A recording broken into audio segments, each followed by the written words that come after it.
20장 피비를 가르는 첫 검격. 붉은 비가 쏟아지고 있었다. 그러나 그 빗방울보다 더 빠르고 차갑게 내려온 것은 혈울루 그림자군의 살기였다. 추성표의 검이 일렁이자 바람이 찢기는 소리와 함께 첫 번째, 두 번째, 세 번째 그림자군이 마치 종이처럼 베어져 나갔다. 그의 검은 오래된 것 같았지만 그 속에는 강호가 두려워하던 낭야십검 위 기세가 살아있었다. 진무현은 아이를 등에 단단히 묶고 앞으로 발을 내디뎠다. 몸은 붕괴되고 있었고 팔과 어깨는 이미 피투성이. 하지만 그의 눈빛은 흔들리지 않았다. 그때 그림자군의 3명이 동일한 속도로 무연의 좌우 후방을 동시에 파고들었다. 후방에서 하나, 좌측 3, 우측 5, 추성표가 외쳤다. 그러나 무연은 이미 알고 있었다. 설벽심법이 흐르고 있었다. 강호에서 가장 오래되고 깊은 감각의 심법, 살기의 방향이, 그림자의 결이, 공기의 뒤틀림이 모두 눈앞에 선명하게 드러났다. 그는 검도 없이 손끝으로 빈 허공을 그었다. 설벽 13식, 6제씩, 빙절, 빙절, 팟. 보이지 않는 날카로운 선이 허공에 세 가닥 그어졌다. 피가 붉은 비 속으로 터졌다. 그림자군 셋이 동시에 무릎을 꿇고 쓰러졌다. 추성표가 잠시 숨을 멈추었다. 무연검, 내 스승이 너에게 남긴 힘이 벌써 저 정도라니. 무연은 짧게 대답했다. 아직 완전하지 않습니다. 시간을 끌어야 합니다. 그때 등 뒤에서 아이가 작게 몸을 떨었다.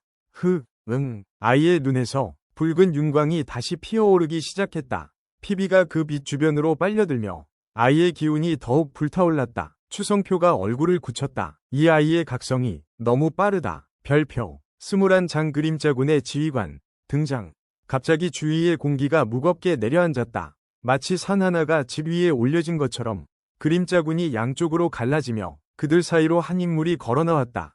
검은 망토는 발목까지 내려와 피비를 전혀 묻히지 않았다. 발걸음은 조용하지만 땅이 흔들렸다. 그는 느릿하게 가면을 벗었다. 얼굴은 한쪽이 칼자국으로 찢어진 채 살아있는 악기 같았다. 혈울루 제1혈수, 제1혈수, 흑혈기, 흑혈기, 진만, 진만. 추성표는 그 이름을 듣자마자 전율하듯 말했다. 흑혈기, 혈울루의 첫 번째 살수, 강호 수신문파의 장문인을 죽였다는. 진만은 피식 웃었다. 하나만 죽인 게 아니다. 마지막으로 셌을 때 내 손에 죽은 문파가 28이었다. 그의 시선이 무연의 뒤쪽으로 향했다.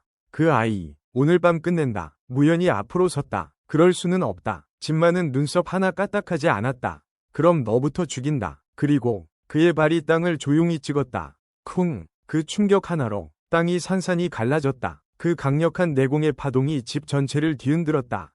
별표. 22장 추성표 대 진만. 추성표가 앞으로 튀어나갔다. 내 상대는 나다. 낡은 검이지만 그의 움직임은 폭풍 같았다. 진만은 한 팔만 가볍게 들어 그 모든 공격을 막아냈다. 쾅! 검과 팔이 부딪혔는데도 충격은 마치 장벽이 무너지는 것 같았다. 추성표의 입가에 피가 맺혔다. 이놈, 내공이. 진만은 담담히 말했다. 너희 낭야시검은 20회 전 이미 끝났어. 추성표는 뒤로 밀려나며 다시 검을 들어 올렸다. 그걸 내 놈의 손으로 증명해주마.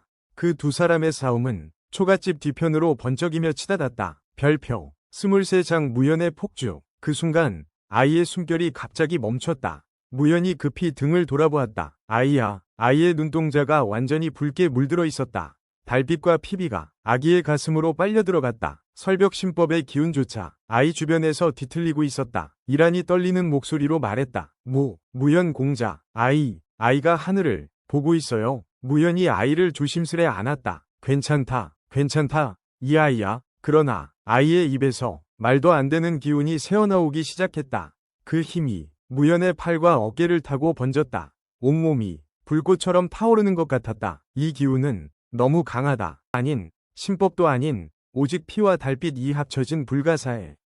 추성표와 진만의 싸움 소리가 멀어지고 그림자군이 잠시 멈춰 서 있었다. 흔들리는 빛, 그리고 아기에게서 폭발하는 붉은 파동. 우웅. 설벽심법이 한순간 완전히 뒤집혔다. 무연의 눈동자가 반짝이며 푸른 얼음 같은 빛으로 번졌다.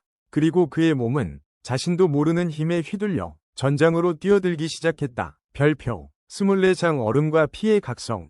그림자군 둘이 동시에 돌진해왔다. 무연은 위식조차 제대로 붙잡지 못한 채 손을 허공에 그었다. 설벽. 13식. 아기의 기운이 그의 양팔로 스며들었다. 그 순간 붉은 기운과 푸른 기운이 하나로 합쳐져 폭발하듯 퍼졌다. 팡! 그림자군 두 명이 몸이 공중에서 그대로 얼어붙었다. 얼음이 아니라 피가 얼어붙은 형상. 그들은 처참하게 바닥으로 떨어졌다. 무연의 목소리가 낮게 떨렸다. 이 힘은 내게 너무 크다. 그의 손끝이 다시 떨릴 때마다 붉은 기운이 파동처럼 튀었다. 추성표가 멀리서 외쳤다. 무연아, 멈춰라. 너 지금 아이에게 잡아먹힌다. 하지만 이미 늦었다. 무연의 발끝이 허공을 찢는 순간 그의 몸은 폭풍 같은 기세로 그림자군의 중심으로 뛰어들고 있었다. 붉은 달 아래 얼음과 피가 뒤섞인 전장의 중심에 그는 홀로 서 있었다. 강호의 피해 전설이 남겨질 첫 장면이었다.